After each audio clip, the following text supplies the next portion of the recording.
Salut! Euh, je voulais faire un petit vidéo au sujet de la prochaine pleine lune euh, pour regarder ensemble là, c'est quoi les énergies, les influences qu'on va avoir dans cette pleine lune-là. Donc, la pleine lune va avoir lieu exactement euh, le 3 juillet à 7h30 du matin dans le signe du Capricorne. C'est dans le degré 12 que ça va avoir lieu. Donc, il faut vraiment toujours regarder les pleines lunes en observant l'axe dans lequel il y a lieu. Donc, le soleil est dans le signe du Cancer, alors que la lune se trouve dans le signe du Capricorne. Donc, il y a comme une opposition dans laquelle on va pouvoir observer, euh, justement, si on a la chance de pouvoir observer la pleine lune et bénéficier encore plus de l'énergie lunaire, mais aussi en plus, cette fois-ci, c'est une super lune. On en a 4 au cours de toute l'année. Ça, c'est la deuxième. Et quand justement c'est une super lune, ben, ça fait encore plus effet parce que cette lune est plus proche de la Terre. Donc, on va ressentir un peu plus tout ce qui est géré par la lune de façon amplifiée.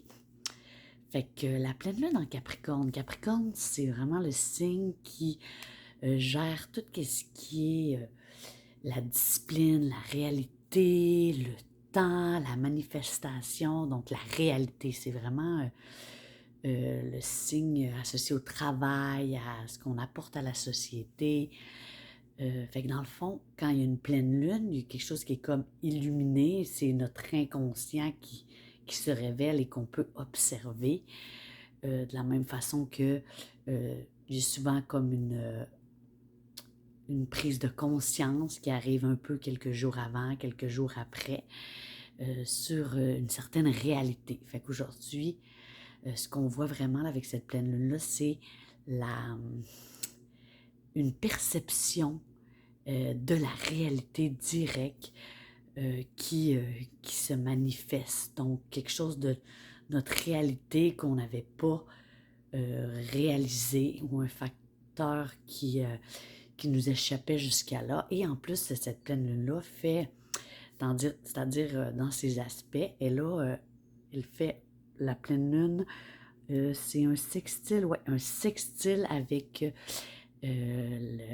Saturne. Donc Saturne, c'est aussi la planète qui régit le signe de Capricorne. Donc le fait qu'en plus il y ait un aspect harmonieux avec Saturne, ça manifeste et ça l'amplifie, cette réalité-là qui se manifeste et aussi ça l'aide à... Parce qu'on se rappelle, Saturne est toujours dans le signe du poisson. Donc, c'est comme un peu les rêves qui se manifestent.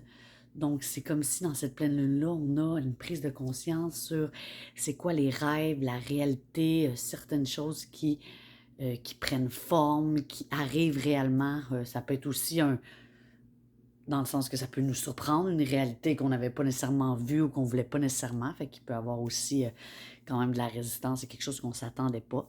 Mais en parallèle, euh, il y a aussi un autre facteur important qui est la conjonction de Mercure et du Soleil. Elle a lieu exactement là, le vendredi 30 juin, mais elle se fait sentir, là, sont encore en conjonction pendant la pleine lune. Ça, on appelle ça un quasimi. C'est comme si le Soleil illumine Mercure dans le sens que ça donne une idée, ça donne de la vitalité à nos idées, à comment on perçoit les choses, à ce qu'on voit, on comprend. Fait que, tu sais, Mercure, en fait, il y a comme un trigone sextile avec la pleine lune. Mercure qui va être en trigone avec Saturne, Saturne sextile avec la lune et la lune l'opposée au soleil. Donc, on a toutes ces planètes-là qui sont comme interreliées. Donc, on va avoir beaucoup d'informations, mais une clarté aussi. Une clarté vraiment, tu sais, le soleil et Mercure sont dans le signe du Cancer, fait que c'est une clarté au niveau des émotions, de ce qu'on ressent, fait que prenez le temps, là, justement, vendredi, samedi, d'écrire ou prendre un moment pour faire un petit check-up de où est-ce que j'en suis, dans comment je me sens, dans mes émotions, dans comme mon monde intérieur, parce qu'il y a vraiment un moment où on peut bien saisir ce qu'on réussit, ben, on peut bien saisir ce qu'on ressent. Puis dans un monde où il y a beaucoup de productivité, puis on est beaucoup dans l'efficacité, performer, des fois on est un peu déconnecté de ce ressenti-là.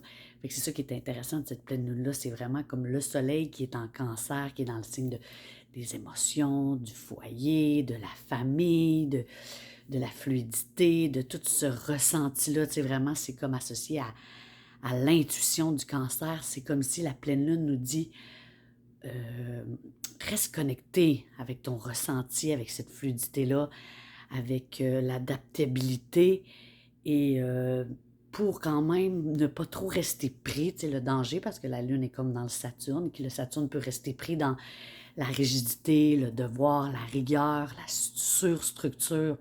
Fait que, vu qu'on regarde toujours la pleine Lune dans son axe, et là, c'est vraiment une pleine Lune qui est le Soleil, comme je le répète, en Cancer, et la Lune qui est en Capricorne, c'est vraiment de voir comment on intègre cet axe dans nos vies, c'est-à-dire comment on intègre la fluidité, l'adaptabilité, la connexion avec notre ressenti et avec aussi le plaisir plutôt que faire les choses trop par devoir ou par obligation. Mais en même temps, avec cette réalité d'être réaliste sur qu'est-ce qui est possible de faire, sur qu'est-ce qui peut se réaliser, de laisser faire certaines choses que on n'a plus besoin ou que euh, ça c'est pas nécessaire. Puis en parallèle aussi, l'autre aspect très important qui se passe dans le ciel, mais qui dure aussi pendant tout l'été, c'est dans le signe du lion. Donc, on a en ce moment aussi une triple conjonction. Donc, on a Mars, Vénus et Lilith. Euh, c'est vraiment Vénus et Lilith là, qui ont fait la conjonction exacte le 28 juin et qui vont avoir en tout un total de 3 conjonctions au courant de l'été, là, 2 dans le signe de Lion puis un dans le signe de la Vierge. Mais justement, cette conjonction-là de Vénus et Lilith dans le signe du Lion, c'est vraiment, ça parle au sujet de Vénus, c'est vraiment comme l'aspect plus du féminin, de ce qu'on aime, de nos relations, du féminin plus reconnu, du féminin de la beauté. Et Lilith, c'est plus toute l'ombre du féminin que tout ce qui a été comme rejeté, non dit, tout ce qui est le dark féminine là, qu'on n'assume pas nécessairement. Donc, il y a comme une conjonction dans le signe du lion de Lilith et de Vénus qui nous amène à nous-mêmes en nous embrasser notre partie d'ombre féminine ou les choses qu'on n'a jamais voulu révéler ou cette partie de nous qu'on désire, qu'on se sent que c'est qu'est-ce que nous sommes, mais qui nous coûte autant à sortir un peu du closet puis de se révéler. Fait que c'est comme si, là, à un moment, tu t'arrêtes à penser, c'est quoi la partie de moi-même euh, que je sens que je suis réellement, mais que j'ose pas révéler et être. Et dans le signe du lion, ça nous dit, allez, brille-le, euh, révèle-le, exprime-le, et du leadership.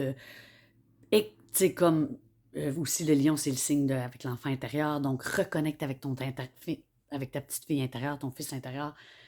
Amuse-toi, aie du plaisir. Que cette ombre qui apparaît, tu sais, embrasse-la et n'aie pas peur de tout ce qui a été pendant autant d'années de patriarcat et de censuration du féminin.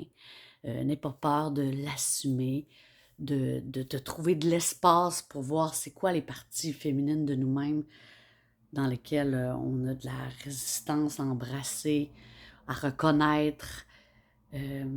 Et en plus, ben justement, vu qu'il y a aussi Mars qui est là, en conjonction avec cet aspect-là, c'est comme aussi tous ces deux aspects du féminin qui entrent en interaction avec notre énergie aussi masculine. Donc, il y a comme vraiment une invitation à entrer en contact, avec notre partie, tu sais, notre mariage intérieur du féminin et du masculin, de, de s'unir et de se réconcilier.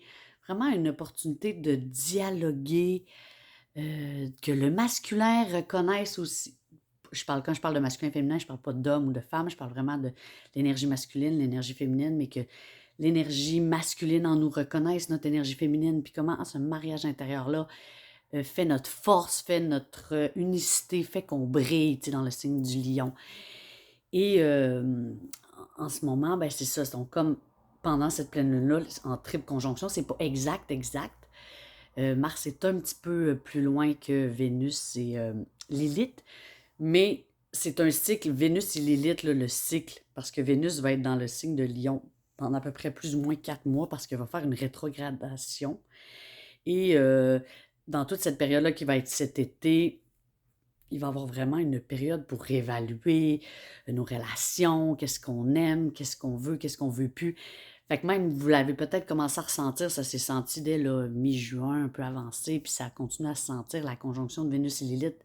C'est vraiment les choses qu'on veut plus, qu'on ne peut plus tolérer. Tu sais, on peut pas comme pas le dire, on peut pas l'exprimer. Fait qu'il y a certaines choses qui peuvent aussi en parallèle comme briser et être interrompues. Parce que en plus, pour la pleine lune, ben en fait, c'est pas exactement la journée de la pleine lune, là, mais une journée avant, Vénus va faire aussi un carré euh, avec Uranus, c'est-à-dire qu'il va y avoir comme une tension quand même. Mais Vénus carré Uranus, c'est aussi un aspect qui va avoir lieu 3 fois vu que la planète rétrograde va dans une direction, revient et retourne.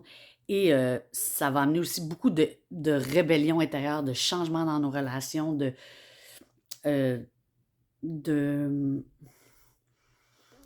plein d'aspects inattendus dans la façon comment on se relationne et dans ce qu'on aime et dans notre propre féminité. Fait que c'est comme si l'aspect de Vénus, Lilith et en plus comme Uranus, il y a comme tout là, tu sais, de beaucoup de changements, ça brasse à niveau de qu'est-ce qu'on aime, de nos relations. Il y a plein de changements, on se sent rebelle, on a besoin de liberté. Fait que tout ça va comme s'exprimer plusieurs fois dans l'été. Et je referai une vidéo là, sur ça plus précisément avec les dates précises, mais juste à savoir que c'est présent pour la pleine lune et on est en plein là-dedans. Donc, d'y aller en douceur aussi avec soi-même, avec tous les processus. Puis les pleines lunes, vu que justement c'est une super lune, ben, on ressent plus intensément euh, tous les. On ressent plus intensément dans les domaines qui sont régis par la lune, c'est-à-dire dans notre famille, dans nos émotions, dans notre stabilité. Fait que c'est une lune qui va se ressentir fortement, mais qui a quand même des beaux aspects, tu sais, avec son sextile avec Saturne. Et juste vous souhaiter là, une super belle pleine lune, d'embrasser la réalité qui vous est révélée, de prendre le temps, parfois aussi d'écrire, de processer, de méditer sur ce qu'est-ce qui monte. Puis ben, c'est possible aussi de l'observer et de célébrer, parce que les pleines lunes aussi, c'est un moment de célébrer, puis où ce qu'on récolte, ce qu'on a semé, oui, à la nouvelle lune il y a 2 semaines, mais aussi à la nouvelle lune en Capricorne qui a eu lieu, dans le fond, l'année dernière, là, au mois de décembre, là, qui est justement la fin d'année, euh, où ce que on décide souvent nos intentions, qu'est-ce qu'on veut pour la nouvelle année. Fait qu'un peu aller reviser si vous avez écrit c'était quoi vos intentions à ce moment-là et tout ça. Ben là, en ce moment, il y a comme un peu la récolte de cette nouvelle lune en Capricorne dans la pleine lune qui arrive en plein milieu de l'été et qui représente bien justement le solstice de Yule et la nouvelle lune là, qui a lieu après le solstice de l'été.